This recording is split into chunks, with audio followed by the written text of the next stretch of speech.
سبحان اللہ.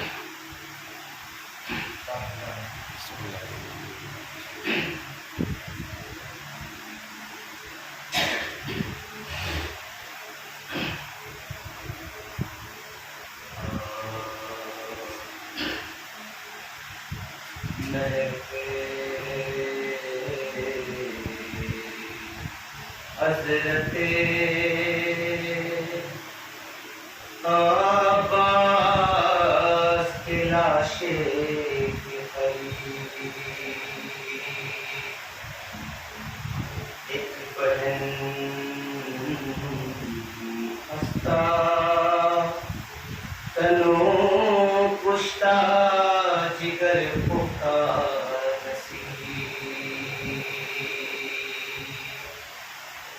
بے نوا بے قصو بے پردہ لاچار بری، لیکن اس پر بھی محمد کے گھرانے کی نبی،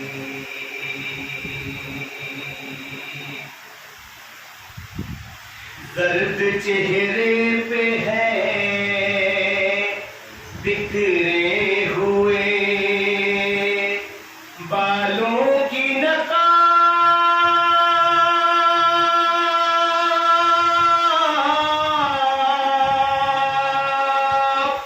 جیسے جزدان میں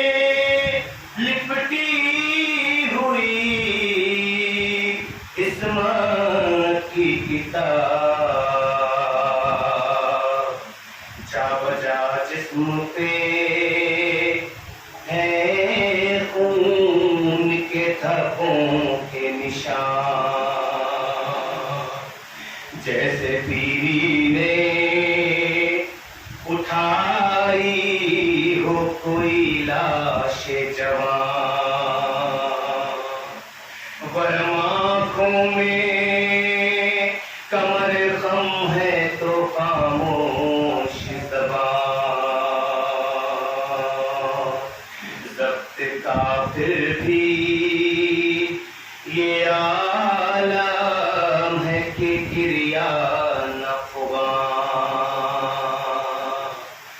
کون بی بی ہے جو اس طرح سے جان کھوتی ہے،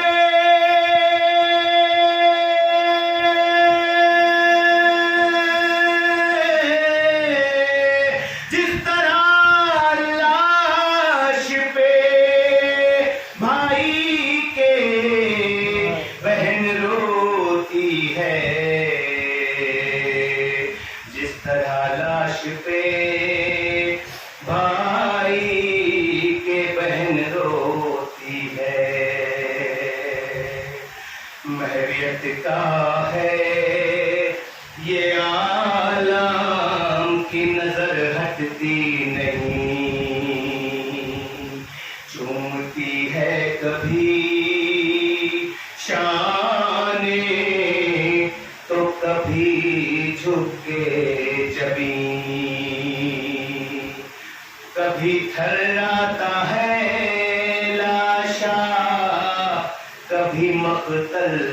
کی زمین، خوف ہے عرش الہی نہ الٹ جائے کہیں، لاش لاش عباس پہ یہ دخترے حیدر تو نہیں،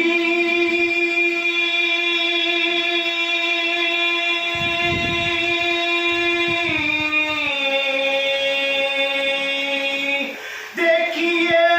دیکھیے یہ زینب مضطر تو نہیں، دیکھیے دیکھیے یہ زینب مضطر تو نہیں، رو کے کہتی ہے اٹھو صاحب شمشیر اٹھو، حیدر اصغر اٹھو وقت کے شبیر اٹھو، آل تطہیر کی سوئی ہوئی تقدیر اٹھو، کاٹ دو عابدے دلگیر کی زنجیر اٹھو، آگ ہی آگ ہے بھڑکی ہوئی خیموں میں تمام،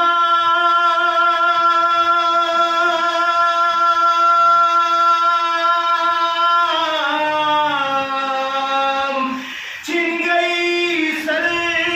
سے ردا جاتی ہوں میں سوئے شام،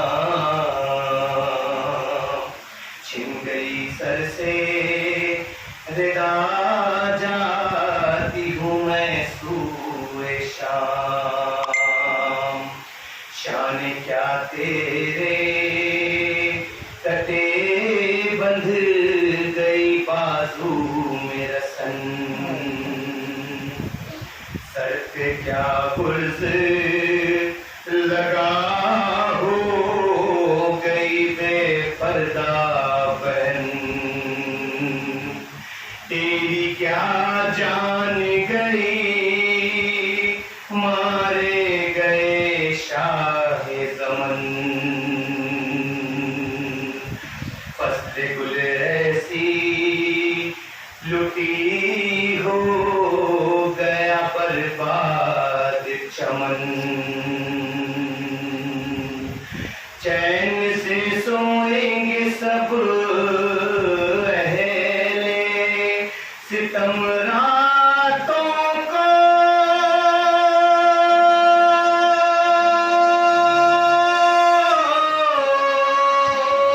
خوف آدھا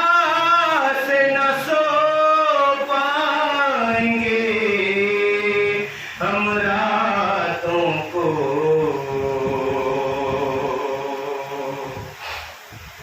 میرے عباس قیامت ہے بپا تیرے بعد، لٹ کے برباد ہوئی آل عباس تیرے بعد، مٹ گئی رسم وفا جانے وفا تیرے بعد، خاک دنیا میں ہے جینے کا مزہ تیرے بعد، میرے عباس دعا مانگو کہ مر جائے بہن،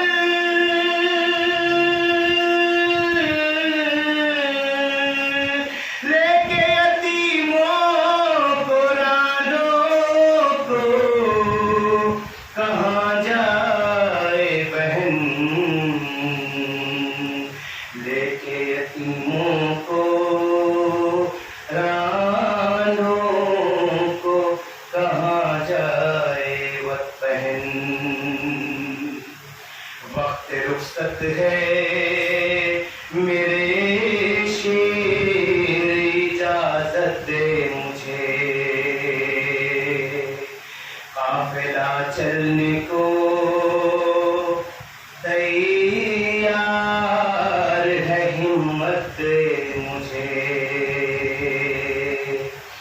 فلم نے کفر جلا دوں وہ حرارت دے مجھے، یعنی تقریر میں شمشیر کی خصلت دے مجھے، رن میں شمشیر چلانا تو میرا کام نہیں،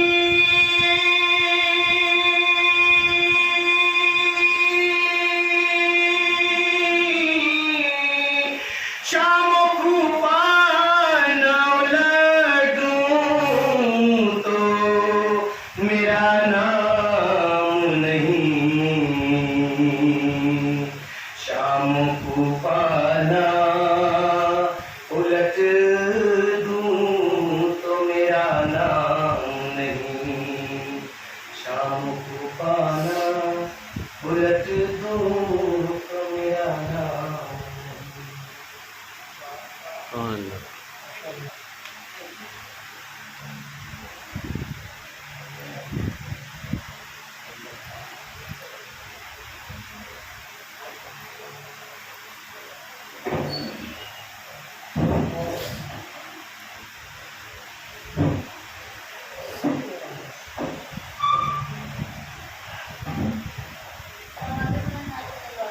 اللہم صلی اللہ محمد و آل محمد۔ حسین زندہ ہے دستور زندگی کی طرح، حسین زندہ ہے دستور زندگی کی طرح، شہید مرتا نہیں عام آدمی کی طرح، یزید ڈوب گیا شام کے اندھیروں میں، حسین پیدا ہے دنیا میں روشنی کی طرح، حسین پیدا ہے دنیا میں روشنی کی طرح، بھٹکی ہوئی حیات کے رہبر حسین ہے، بھٹکی ہوئی حیات کے رہبر حسین ہے، صحرا ہے کربلا تو سمندر حسین ہے، صحرا ہے کربلا تو سمندر حسین ہے، خوشبو پیام حق کی ہے سارے جہان میں، گلزار مصطفیٰ کے کھلے کر حسین ہے، گلزار مصطفیٰ کے کھلے کر حسین ہے، نعرہ سلوات۔ اللہم صلی اللہ محمد و آل محمد۔ احسان مولا علی کے دونوں عالم میں جائے ہوئے ہیں، احسان مولا علی کے دونوں عالم میں جائے ہوئے ہیں، فخر کرتے ہیں جبریل اب تک ہم علی کے پرائے ہوئے ہیں، فخر کرتے ہیں جبریل اب تک ہم علی کے پرائے ہوئے ہیں، ہو گئی ابتدائے محرم، بچھ گیا غلط اب فرش ماتم، میرا غلط بڑا ہو گیا ہے، سب بڑے لوگ آئے ہوئے ہیں، میرا غلط بڑا ہو گیا ہے۔ سبحان اللہ۔ اللهم صل على محمد وعلى محمد۔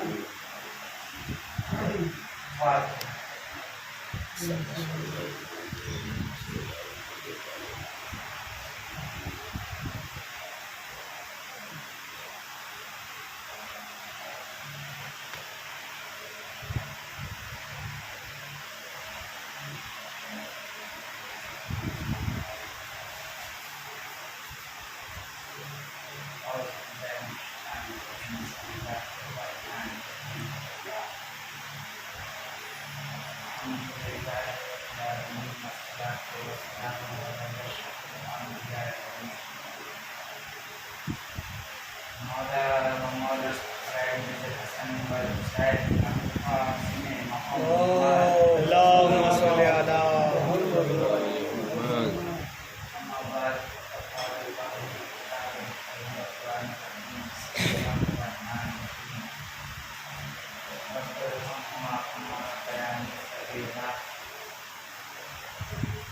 دعا میں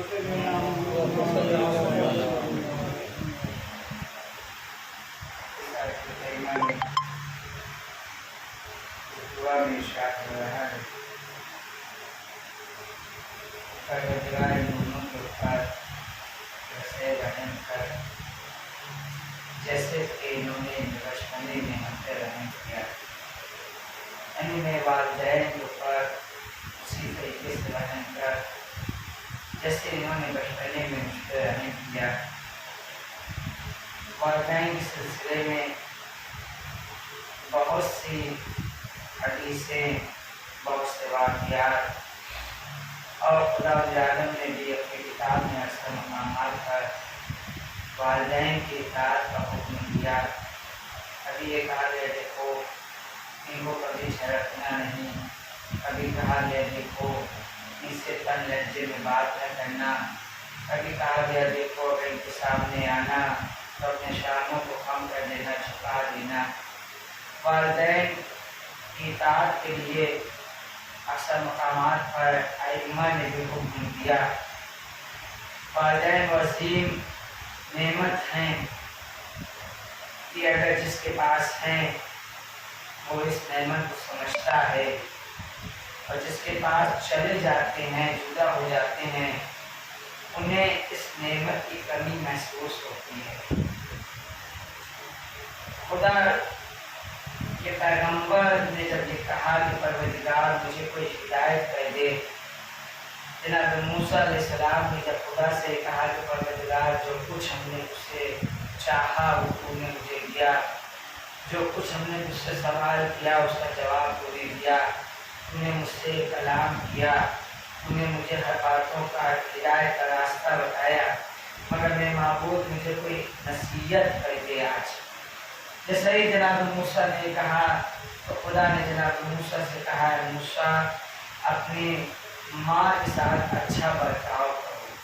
جیسا ہی جناب موسیٰ نے کہا کہ پروردگار میں نے تجھ سے کہا کہ پروردگار مجھے کوئی نصیحت کر دے، تو نے کہا کہ ماں کے ساتھ اچھا برتاؤ کرو، تو اب میں تجھ سے پھر کہتا ہوں پروردگار مجھے کوئی نصیحت کر دے، تو خدا نے پھر کہا کہ اپنی ماں کے ساتھ اچھا برتاؤ کرو۔ اس طریقے سے جناب موسیٰ پوچھتے جا رہے ہیں، اب خدا کہتا جا رہا ہے کہ موسیٰ اپنے ماں کے ساتھ برتاؤ اچھا کرو۔ وہ خدا بتانا چاہتا ہے کہ ماں کے ساتھ اچھا عمل کرنا کتنا خاص عمل ہے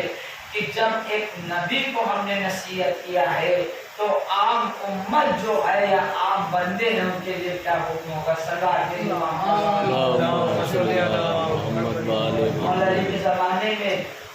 ایک شخص ہے کہ جس نے دین اسلام کو قبول کر دیا، اب مولا کے بتائے راستے پہ عمل کرنے لگا، مولا کے پاس آیا اور یہ کہتا ہے کہ یا علی یہ بتائیے آپ کے دین اسلام میں جو احکام ہے جو بتایا گیا ہم اس پہ عمل کرتے ہیں، مگر یہ بتائیے کہ میری ماں تو کافر ہے، وہ خدا کا سجدہ نہیں کرتی،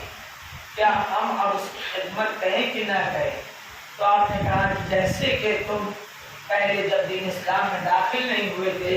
اپنی ماں کی خدمت کرتے تھے، اب تمہیں اپنی ماں کی خدمت اس سے اچھے انداز میں کرنا ہوگا۔ جب وہ پلٹ اپنے گھر واپس آیا وہ اپنی ماں کے ساتھ اچھی خدمت کرنے لگا۔ اس کی ماں نے ایک دن پوچھا بیٹا یہ بتاؤ کہ جب تم دین اسلام میں نہیں داخل ہوئے تھے، جب تم نے رسول کی رسالت کا کلمہ نہیں پڑھا، جب تم ایک محب اہل بیت نہیں بنے تھے، تو تمہارا عمل ایسا نہ تھا جیسا ہو گیا کہ تم نے عمل کہاں سے سیکھا؟ تو پلٹ کے اس نوجوان نے جواب دیا کہ جن کی محبت میں دل میں داخل ہو گئی ہے، جس دین اسلام کو ہم نے قبول کیا ہے، اسی دین اسلام کے قائم کرنے والے نے بتایا ہے کہ اپنی ماں کے ساتھ اچھا عمل کرو۔ پر جب سے میں نے ان سے یہ بات سنا ہے میں اس عمل کو انجام دینے لگا۔ بس وہ کہتی ہے کہ جس کا مذہب میں ماں کے ساتھ اتنا اچھا عمل بتایا جائے اس کا مذہب کتنا اچھا ہوگا۔ مجھے بھی اپنے امام کے پاس لے چلو، میں کلمہ پڑھ کے مسلمان ہونا چاہتی ہوں۔